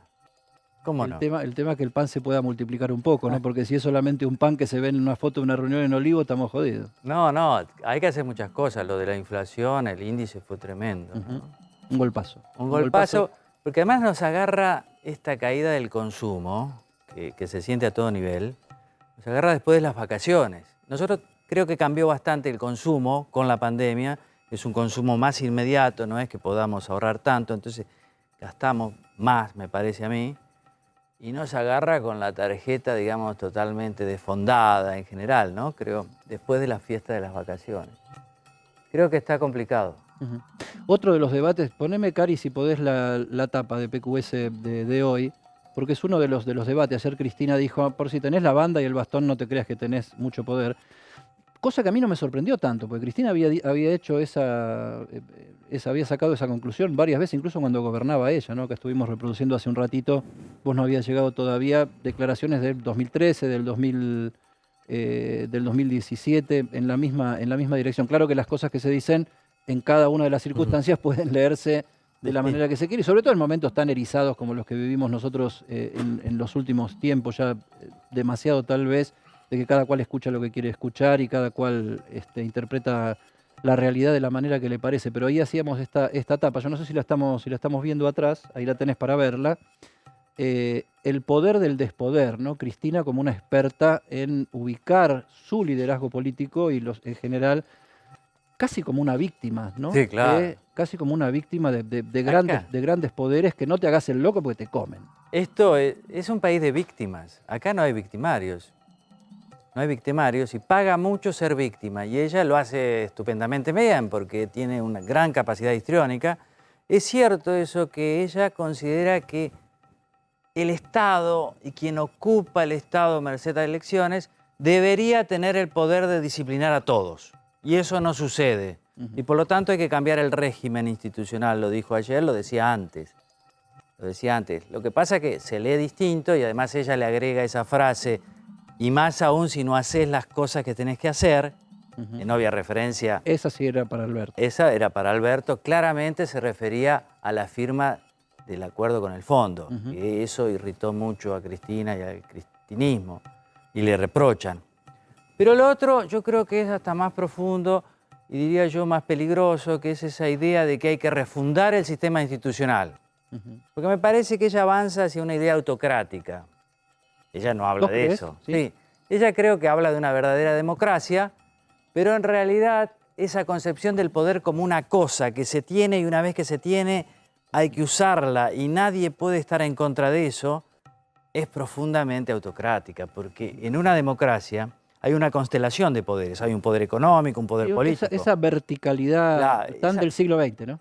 Sí, esa verticalidad explica por qué en el cristianismo Putin, por ejemplo, es una figura que respetan. Y ella misma lo dijo ayer, en otra frase. Es un discurso medular, ¿eh? Es muy importante ese discurso. No hay que quedarse solo con la moralina de que fue un bochorno por el escenario. Es medular porque si estábamos esperando que ella hablara, ahora no podemos decir es un bochorno, digamos. Analicemos, es un bochorno. Pero analicemos lo que quiere decir. No, ella expresó ahí su visión política, ideológica, y no solo a nivel nacional, también a nivel internacional. Fíjate que ella compara la situación de la invasión rusa a Ucrania con la de Malvinas, como si Ucrania fuera equiparable a Malvinas. Eso hay que discutirlo. Yo pienso que no, pero ella piensa que sí, lo importante es ella. Quiero decir, también los periodistas habló, dijo todo, es eso, analicemos eso. Claro, pero es una contradicción, porque Malvinas fue con Galtieri a la cabeza, ¿no? Sí, además, Malvinas es un territorio que yo creo que es argentino, pero no es Ucrania. Ucrania es un país con fronteras establecidas. Tu especialista en internacional lo va a explicar mejor. está reconocida por todas las Naciones Unidas, tiene un gobierno democráticamente elegido, tiene un sistema de un Estado de Derecho. No es lo mismo que Malvinas. Para nosotros podría ser, pero no es lo mismo. No, geopolíticamente, Claro. institucionalmente, no es lo mismo. Seferino, vos varias veces le agradeciste a los Kirchner haberte dedicado a contar la historia de los 70. ¿Por qué? No, yo llego a los 70 marginalmente, tenía tiempo en el trabajo que hacíamos, ¿te acordás? En Perfil, que salía una vez en el diario. Cuando era del domingo. Claro, el domingo, que tenía tiempo y digo, voy a escribir sobre algo que me gusta, los 70 siempre me gustaron, era una clave que ya había sido utilizada en el 2005-2006 por el kirchnerismo, o los periodistas más afines al kirchnerismo, el relato, y yo elegí algo distinto, ¿no? También en clave perfiliana, que los perfilianos siempre van en contra de la corriente, ¿verdad? A veces no, pero a veces sí. Y elegí un hecho que involucraba a un peronista duro, sindicalista de derecha, negro, como Rucci, que apenas había terminado el 5º año de la... Sí, Operación Traviata, gran libro, gran investigación. Y después me fueron pidiendo esta... Difícil de hacer aparte, porque te metías en el gran conflicto del peronismo entre Perón y Montoneros, ¿no? Claro, y además entre montoneros y sindicalistas. También. Y los sindicalistas eran todos kirchneristas, entonces lo de la UOR más. Y estaba Moyano, que menos mal que se peleó un rato con Néstor Kirchner y me ayudó a hacer prensa de alguna manera indirecta. Siempre hay que ver esas cosas, ¿no? Pero Ahora, los Kirchner reivindicaron los 70 de una manera sesgada. yo creo que según tu sí, punto de además, vista, ¿no? pero es un relato.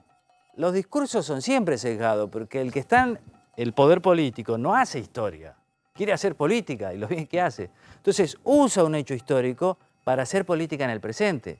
Lo que no tenemos que, creo yo, comernos es eso, somos los periodistas históricos, los historiadores. Eso hace un político, no hay que pedirle otra cosa.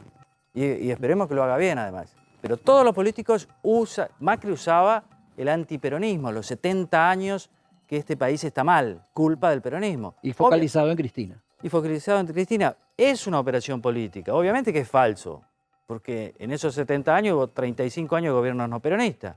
¿Y qué hicieron?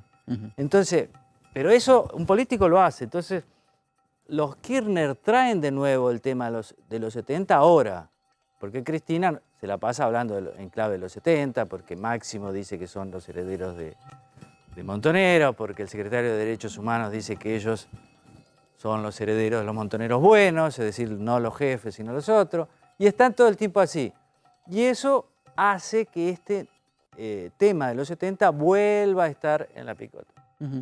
Ahora, vos te metés acá en un tema que fue casi un antes y un después, ¿no? Porque el atentado en la Policía Federal, en la Superintendencia, primero que es en la capital, segundo que es ya con los militares instaurados en el poder, y donde ahí los montoneros mostraron su gran desajuste de la realidad, porque ellos creían que esto los iba a beneficiar y terminó generando o formando parte también de un gran despropósito en lo militar.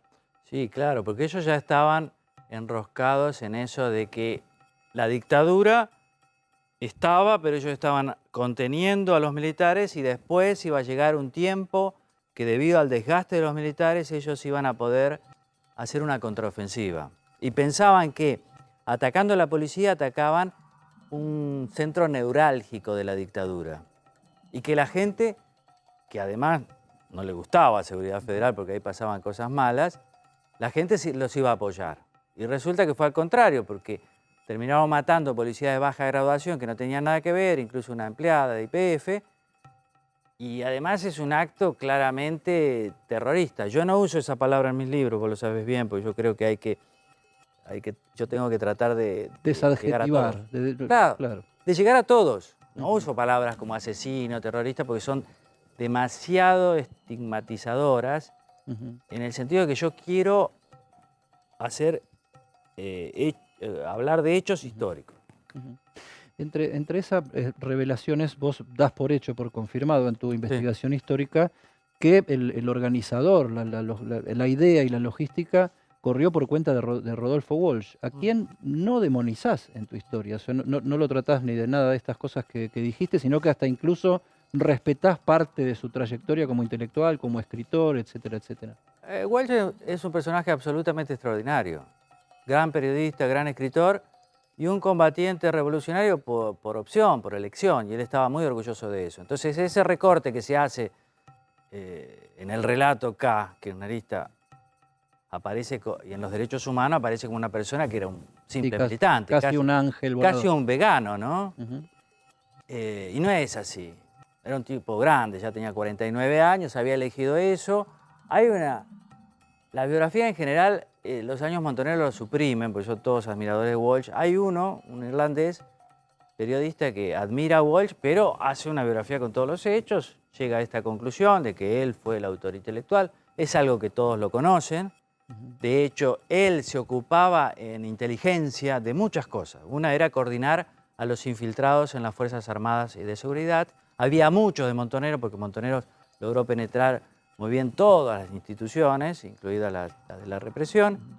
Y él era... Incluso con el favor de algunos jefes que simpatizaban, ¿no? O sea, que Claro. eran peronistas y aparte simpatizaban con una salida más combativa, no sé cómo llamarla. Sí, más nacional y popular. Nacional y popular. En general yo uso una fuente ahí, que está por sacar un libro, que habla mucho de la porosidad entre montoneros y las Fuerzas Armadas y de Seguridad. Y eso es así por una común raíz nacional y popular, porque muchos vienen del peronismo, de un lado y del otro. Y además porque ellos se nutrían de muchos chicos de clase media alta. El hecho, el que pone la bomba, el autor material, era sobrino del general Salgado, que fue una persona importante, después murió. Pero digo, hijo de abogado, comercialista importante. Es decir, personas que tenían acceso, tenían relaciones. Salgado estaba haciendo la colimba en la policía. Claro, él había logrado, gracias a un amigo de su papá, que era comisario No, por eso las nuevas general. generaciones no saben en la práctica lo que es la colimba y tampoco que se podía hacer en la policía, ¿no? No, era un servicio militar obligatorio. Claro. Perdías, bueno, ellos decían que no, que estabas un año ahí bajo bandera y vos te tocaba lo que te tocaba, pero si tenías algún acomodo militar o policial, podías ir a la policía y ahí era descansadito porque estabas un turno, te ibas a dormir a tu casa. Él estudiaba ingeniería, era un gran estudiante de ingeniería electrónica, muy hábil en matemáticas, Salgado, el que puso la bomba, y era también de Montoneros y su jefe o responsable, está recontraprobado, era Walsh, en el aparato de inteligencia. Fíjate que nunca se habló mucho de ese aparato de inteligencia, pero era un aparato muy eficaz. Uno de los primeros historiadores... No, aparte la superposición de montoneros no era solamente con las Fuerzas Armadas y de Seguridad, sino que venían con un entrenamiento muy grande en el Estado, ¿no? Con cargos políticos, cargos públicos, funcionarios, etcétera, sobre todo después de Cámpora, ¿no? Después de Cámpora, claro, ahí tuvieron mucho acceso. Ellos habían formado un ejército montonero ya en el 75 porque creía que se venía un momento de golpe militar, sí, pero que después iban a poder juntar fuerzas para vencer al ejército gorila, antiimperialista, o sea, el ejército argentino, digamos, porque ellos eran el ejército popular. Y tenían un aparato de inteligencia. Todos los aparatos de inteligencia del mundo son iguales. Todos detectan blancos, informan sobre blancos. Si vos querías secuestrar a una persona, montonero los BOR, ¿a quién le encargaba? Al aparato de inteligencia, no le iba a encargar a mí. ¿Cómo hago esto? Claro, Quiero hacer esto, ¿cómo lo hago? Andá, seguilo, establecí una rutina, por dónde va, dónde conviene secuestrarlo. En el caso del atentado, la orden era atacar a la Policía Federal. Ellos tenían un infiltrado en el Departamento Central de Policía, este joven Salgado, pone la bomba. El autor material está probado, es Salgado, el autor intelectual es su jefe. Su jefe que después lo saca, de ahí lo manda a otro lado, que le dice a su pareja hay que cuidarlo, mató a muchas personas, que sigue manteniendo una relación casi paternal con Salgado y que Salgado después lo captura, la Marina lo secuestra salvajemente y le arranca los datos para emboscar a Walsh. Al propio Walsh. Entonces cierra todo el círculo. La Marina, que también, incluso en la ESMA, reclutó jefes montoneros, incluso para movidas previas a Malvinas, ¿no? O sea, como el caso de Nicoletti, que tenía la misión de ir a Gibraltar a atentar contra una fragata británica. Nicoletti es un personaje que no salió después, ¿no? Que vive, es una fuente, Alfredito. Y Alfredito estuvo en todas estas cosas porque era muy buen buzo, experto en explosivos, sabía mucho de esas cosas, era audaz. había toda una marea juvenil, porque yo aprovecho también la cuestión de Salgado para ver por qué tantos jóvenes se hacen montoneros. Trato de explicarlo en su contexto. Yo no estoy para decir esto está mal, está bien. El lector después que diga lo que diga. Pero eso lo he hecho en todos mis libros. Por eso yo respeto a Walsh en su contexto para explicarlo, nunca para justificar. Ahora, un Walsh que tiene una formación, porque es un nombre bastante emblemático, sobre todo los estudiantes de periodismo mencionan, leen a Walsh, porque tiene grandes libros. ¿Cómo es la formación de Walsh y cómo es su técnica de investigación periodística? Walsh es un personaje muy inteligente, muy lúcido. Él primero desde el punto de vista... no viene de la izquierda originalmente. No, él viene de la derecha nacionalista germanófila, por no decir nazi, de las cruzadas nacionalistas, y después sea antiperonista. Formado aparte en colegios irlandeses que tienen esa educación tan vertical y tan dura, ¿no? Claro, con familia del tío Marino. Y él después va desplazándose hacia la izquierda, hacia el peronismo, pero siempre es peronista desde el marxismo, sabiendo que el pueblo es peronista. O sea, él hace ese viraje antes de hacerse peronista. Él primero es marxista y después se va al peronismo. Claro, pero se va al peronismo como le dice después a Bayer, mire, yo estoy acá porque el pueblo es peronista. Hace ese centrismo que era tan común desde la izquierda hacia el peronismo. Ahora también va. Pero, viste, siempre el peronismo es como un elefante sin cerebro para la izquierda, entonces tratan de coparlo. Entonces él hace eso, pero en ese tránsito, él conoce un montón de gente. Saca su primer gran libro, Operación Masacre, ya en el 57. Es un tipo famoso en los 70. Es el más famoso de todos. Ya había estado en Cuba en los 60 con su amigo Massetti, trabajando en una agencia de noticias, Prensa Latina. Ellos fundan Prensa Latina. Hay dos argentinos, Pajarito... Grabois. No, Pajarito Grabois ni Suárez Mason. Pajarito García Lupo, García nuestro Lupo amigo. también participa en esa fundación. Pajarito García Lupo. Jorge Ricardo Massetti, que después termina conduciendo una guerrilla más marxista acá en Salta y mueren ahí, ¿no? Comandante segundo porque era muy amigo del Che Guevara. Y está García Márquez. Y García Márquez también fundador de Prensa Latina. García Márquez era otra de las plumas y él tiene un relato maravilloso de hace relativamente poco tiempo donde cuenta el gran descubrimiento de inteligencia de Walsh de aquella época. Walsh. Massetti era un profesional, había instalado unas bobinas donde venían todos los cables de las agencias rivales.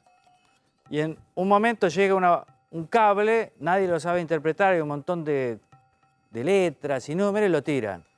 Y Walsh dice, no, esto debe ser algo importante, se lo lleva a casa, compra un manual para descodificar en una librería y logra, después de 7 días y 7 noches, descodificarlo. Y se da cuenta que es un cable secreto del agente de la CIA en Nicaragua.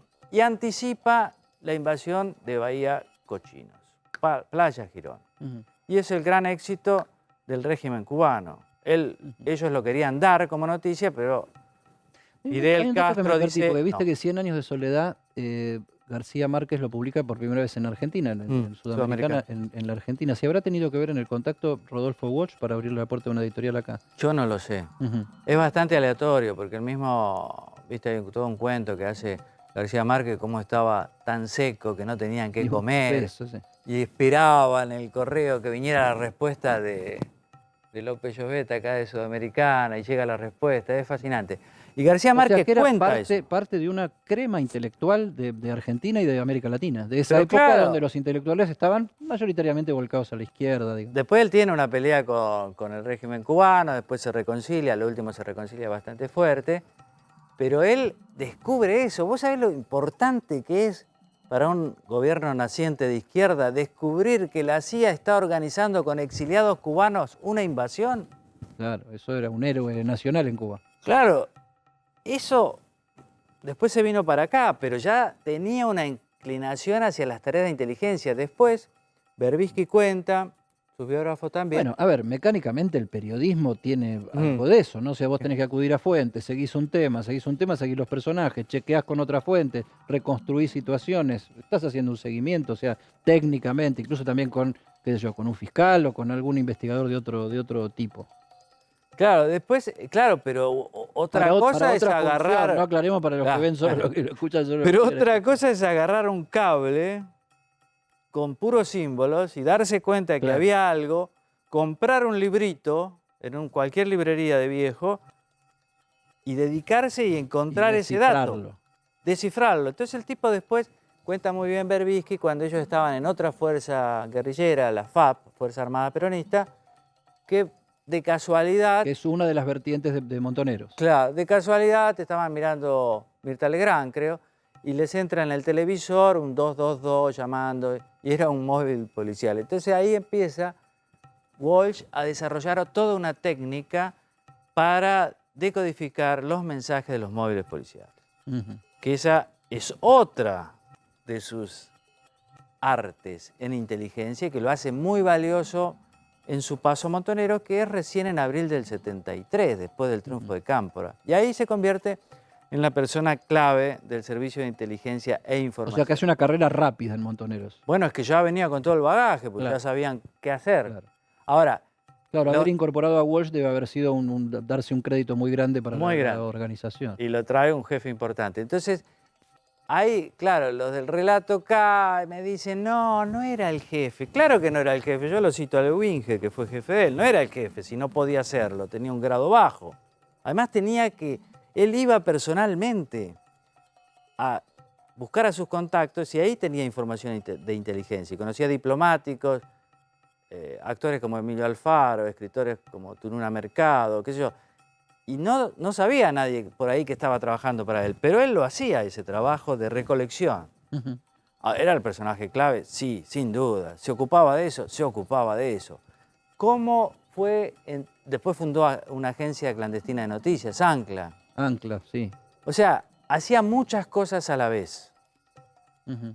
Y Ahora, Cefe, vos mencionaste a Berbisky, que Mm. Berbisky ha sido alguien que estuvo con Walsh, trabajó con Walsh, y en los mentideros, en las redes sociales, y algunos incluso colegas dan por hecho que Berbisky tuvo algo que ver con esta masacre del comedor. ¿A qué llegaste vos en tu investigación? es un aparato de inteligencia, es difícil investigar todo. Yo solo pongo nombre de cosas que haya encontrado, que pueda decir después, mirá, es por esto y esto. Yo de Berbisky no encontré nada, pero no quiere decir que no haya participado. Quiere decir que yo no encontré nada. Por ahí después alguien lo encuentre, pero tampoco puedo especular. A mí no me gusta eso, no podía no saber. En un aparato de inteligencia tenés que debés poder no saber, claro. Claro, porque lo que había era todo lo que decían ellos tabicado, es decir, uno sabía de una cosa pero no de otra. Ujú. Entonces yo, eso de poner nombre por nombre, no tengo ninguna simpatía por Berbisky, él no tiene ninguna simpatía por mí, pero los que son los hechos son los hechos. Yo no encontré nada, no quiere decir nada más eso. Bueno, y buscaste, ¿no? Porque no es que Yo no busqué no es que bastante. no encontraste nada por no buscar. No, yo busqué todo lo que pude. No quiere decir que esto no es una ciencia exacta, diría un periodista, ¿no? No quiere decir que yo no encontré nada. Ahora, algunos se enojan. ¿Cómo no encontraste nada? Yo encuentro lo que encuentro.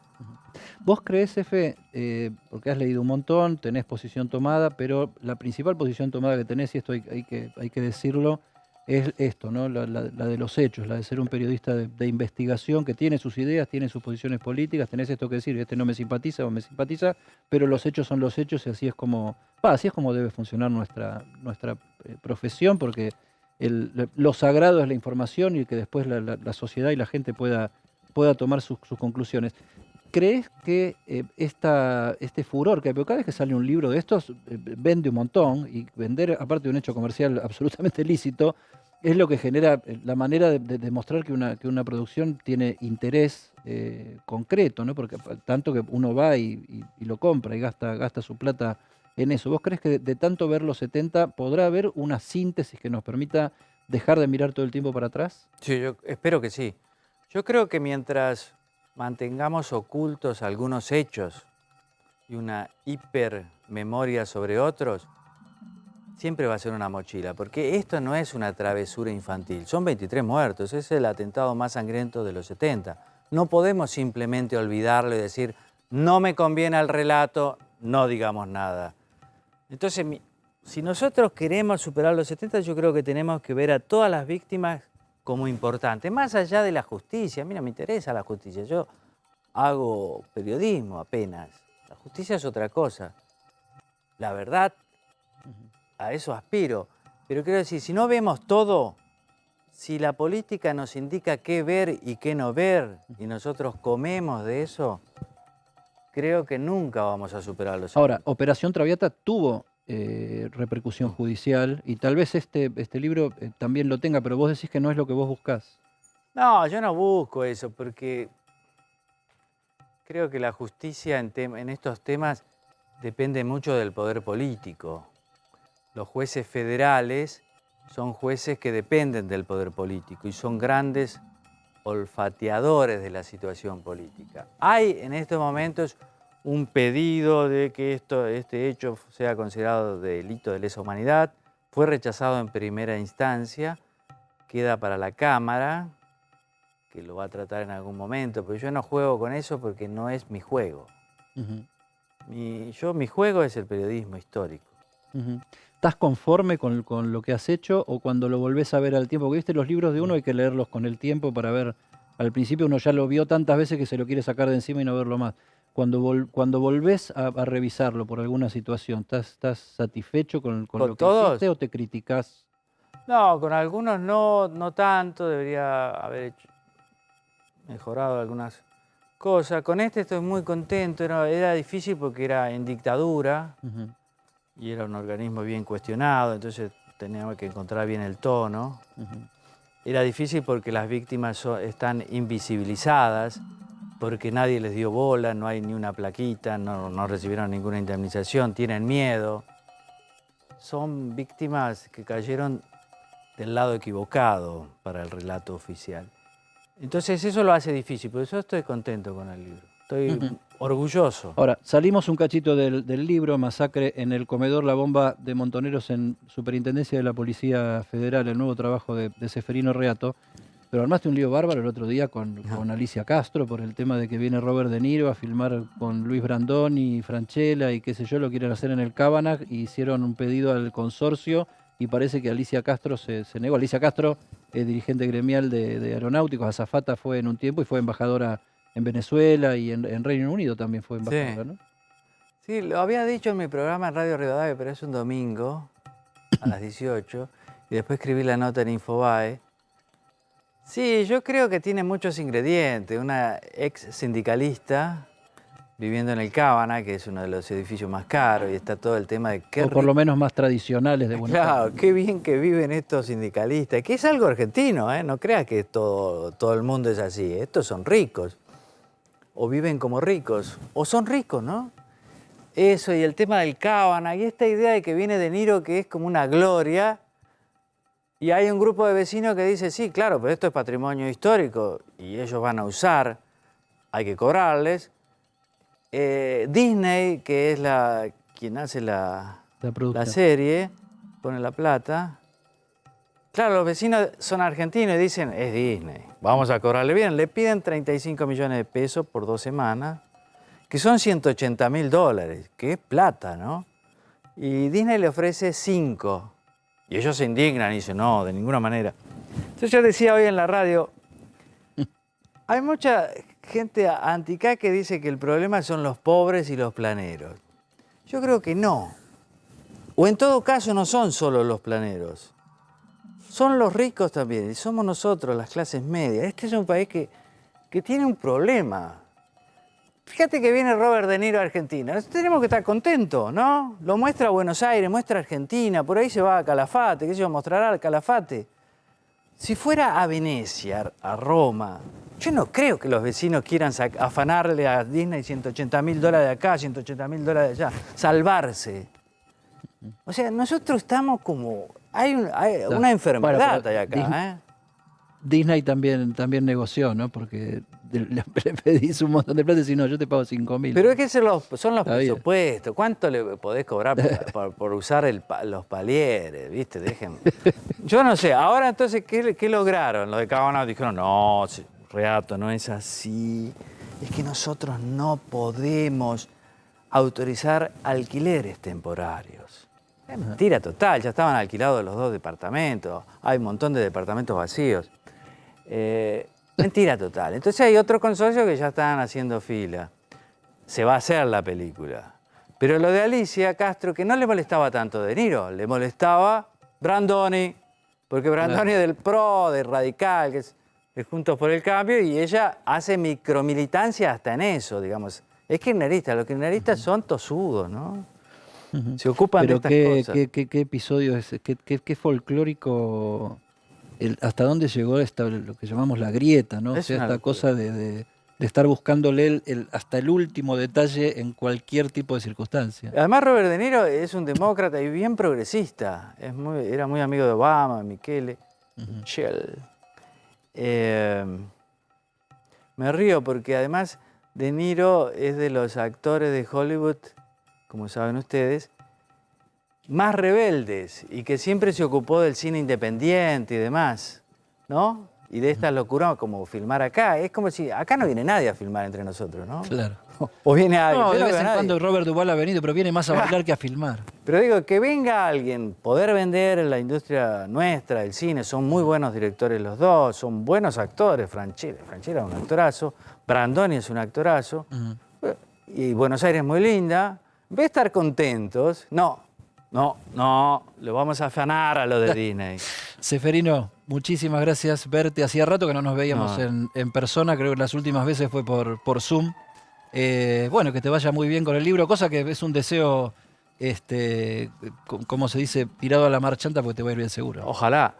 Muchas felicitaciones por el programa. Bueno, te agradezco mucho. Seferino Reato, autor de este trabajo que se llama Masacre en el Comedor, que no es tan grande, pero es muy profunda la investigación y nos cuenta una historia de la que se ha dicho mucho, siempre desde un lado interesado, siempre desde un lado para desacreditar a alguien, y Seferino Reato hizo un trabajo más profundo, más documentado, viendo a las fuentes de todos lados, y logró este trabajo que, bueno, como todas las cosas, va a quedar a decisión de si es bueno o es malo de los lectores. Les va haciendo bastante bien. Tenías que contestar la encuesta, y me olvidé. No sé qué. Sí, la encuesta que hablamos antes, la tenemos por ahí, mostrame cómo era. ¿Los presidentes tienen mucho poder, poco poder o depende de las circunstancias? Mucho poder, pero tienen que usarlo. En Argentina, mucho poder. Es un régimen presidencialista.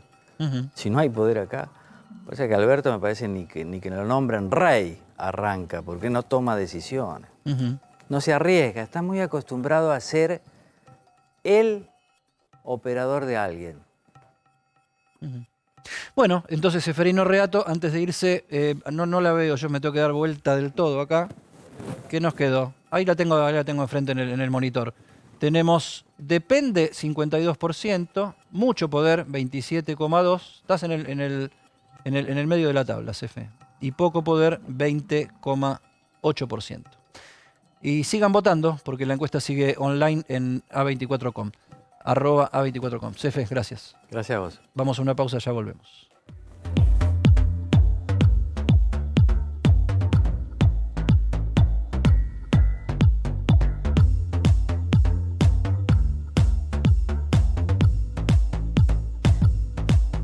Último tramo de Para que sepas, sí, que yo, cuando hay una buena noticia en un país donde no todas son buenas o a veces hasta la mayoría son malas, te quería contar que en la provincia de San Juan se consagró como la región más atractiva para las inversiones mineras en América Latina, según una encuesta anual que se hace entre empresas mineras del Instituto Fraser, que calificó a 77 jurisdicciones de todo el mundo. Este instituto canadiense hace su clasificación en función del atractivo de los distintos países para los inversores, según las respuestas que pueden encontrar sus ejecutivos mineros en todo el mundo. Es así que en la encuesta 2021, que es la que se conoció ahora, San Juan se ubicó de 77 en el puesto 22, desplazó así a Chile, Perú y México, y es la primera jurisdicción de Sudamérica que aparece en el ranking. La minería en un momento de despliegue y de auge, incluso en la visibilidad de los principales gestores de la industria a nivel internacional. Hay declaraciones en el cable que tenemos del gobernador Sergio Uñac. Vemos con orgullo cómo San Juan pasó a estar del puesto 42 en 2017 a ocupar el puesto 22 en este último informe. El Instituto Fraser tiene sede en Vancouver, en Canadá, y produce investigaciones sobre las acciones gubernamentales en áreas que afectan profundamente la calidad de vida de los canadienses, o sea que controla también el impacto ambiental de las extracciones mineras que entran en este ranking, que también por lo visto es de monitoreo, no solamente de cómo les va, sino de qué manera trabajan. Estados Unidos fue, dentro de esta última encuesta, el país con más jurisdicciones consideradas entre las 10 más atractivas del mundo. Zonas como Nevada, Alaska, Arizona, etc. Pero bueno, mientras que en Latinoamérica, después de San Juan, se ubicaron Ecuador en el puesto 24, Salta en el puesto 27, otra provincia argentina, Chile en el 31, México 34, Santa Cruz, otra provincia argentina, en el puesto número 40, y Perú en el puesto 42. Ahí estamos entonces con esta buena noticia para la Argentina, particularmente para la provincia de San Juan, pero hemos visto que también para la provincia de Salta y para la provincia de Santa Cruz el ranking de la industria minera. Y ya que estamos hablando de temas que tocan lo internacional, está de vuelta Darío Mizrahi acá adelante, porque vamos a hablar del tema del gas, y que está en el trasfondo, lo venimos contando desde el día número 1 de la invasión de Rusia a Ucrania. Está en el trasfondo de todo este tema, y particularmente en la relación de Rusia con de Rusia con el resto de Europa a través de Ucrania, ¿verdad, Darío? Totalmente, porque hoy Vladimir Putin volvió a hablar de los países inamistosos. Inamistosos. Es el concepto que utilizó hace un mes, más o menos, un mes, 2 meses, poco después de la invasión, cuando comenzaron todas las sanciones contra Rusia. Putin dijo, bueno, voy a presentar una lista de países inamistosos, que serían países hostiles, que son precisamente todos aquellos que están aplicando sanciones contra Rusia. Y con estos países yo voy a tener alguna especie de represalia, ¿no? Una de las represalias tiene que ver... Que más que no tan amigos, son no tan enemigos. Sí, digamos. Porque ¿qué pasa? Porque son países enemigos, son países hostiles, son países que están aplicando sanciones contra Rusia, sanciones muy duras, pero que son socios comerciales. Claro. Son quienes le están financiando la guerra, vamos a decir las cosas como son, porque son quienes le compran el gas, que es el principal producto de exportación de Rusia, y el principal ingreso. Esta es la lista, este es el mapa de los países declarados inamistosos por Rusia. Rusia la vemos ahí en negro, y son todos estos países que están en rojo. Básicamente... No son 4. No son 4, 3, 4. Son básicamente los países esencialmente de la OTAN. Toda Europa Occidental, toda Europa en realidad, salvo Bielorrusia, toda Europa, y Estados Unidos, Canadá, Japón y Australia, que son los que de alguna manera u otra aplicaron sanciones. Pero claro, ¿qué es lo que dijo hoy respecto a estos países amistosos? Bueno, recuerden, Europa sobre todo, países inamistosos, socios inamistosos, que ustedes dependen de nosotros, que ustedes hablan de sanciones, hablan mucho, nos repudian, dicen cosas muy feas de nosotros, pero ustedes dependen de nosotros, porque si nosotros les dejamos de vender gas, sí, ustedes te cierro la manija. Exactamente, no tienen forma de suplantar ese gas que nosotros le vendemos.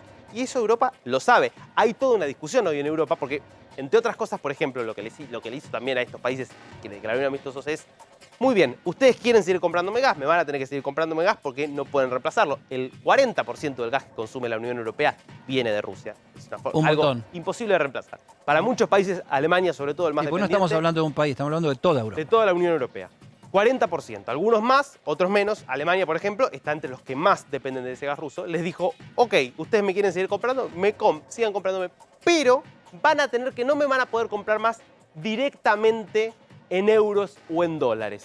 Van a tener que abrir una cuenta en un banco ruso, y en ese banco van a tener que depositar, en todo caso, los dólares, y eso se va después a convertir en rublos. Una forma de sostener un rublo, justamente, la moneda rusa, que terminó en los primeros días posteriores a la invasión, se disparó por el aire, se devaluó, mejor dicho, se hundió fuertemente, se devaluó por producto de las sanciones, que entre otras cosas dejaron fuera del sistema financiero muchos de los bancos. Entonces, de esta manera, Putin obliga de alguna manera los países europeos a ingeniárselas para conseguir rublos y sostener de esa manera la moneda rusa, que de hecho rebotó y hoy está en niveles previos a la guerra, con un cepo igual, ¿no? Eso Ahora, del punto de vista económico o más financiero, pero es duramente económico, aunque no está en la Unión Europea, Gran Bretaña se consolidó con el que más fuerte está peleando inversiones de magnates rusos en bancos occidentales. Bueno, lo que ocurre con Gran Bretaña es que ya es el país donde más presencia hay de oligarcas rusos, es decir, de estos empresarios que crecieron un poco al calor de las privatizaciones en los 90 que se hicieron en Rusia. Había muchas inversiones ahí y entonces empezó a haber mucha presión para sancionar, y ahí tenés el caso emblemático de Roman Abramovich, dueño del Chelsea, al que, bueno, le confiscaron sus bienes, en realidad se los congelaron. Él estaba en un proceso de venta del Chelsea, este club de fútbol londinense que él llevó a... Son como 120.000 millones, ¿no? Sí, totalmente. Es una fortuna que no le están permitiendo hoy vender al Chelsea y justamente producto de estas sanciones. Hay muchas otras. Hoy a un magnate ruso en Alemania le incautaron el yate más grande del mundo, por ejemplo, que estaba atracado en Hamburgo, se lo incautaron producto de todas estas sanciones contra Rusia y contra el círculo de poder de Putin. Bueno, una guerra que no está tan lejos, estamos hablando del Chelsea, todos hemos visto fútbol internacional y la influencia que tiene en la Argentina, pero sobre todo, cómo nos afecta la cuestión del gas indirectamente por el transporte, el precio de ese producto tan necesario y cómo, ya lo vimos durante todo el programa también con Darío, cómo afectó últimamente las relaciones internacionales, las relaciones exteriores de Argentina, particularmente con Rusia y también con Ucrania por la reunión que mantuvo nuestro embajador y jefe transitorio de la Oficina de Derechos Humanos de las Naciones Unidas al recibir al embajador ruso.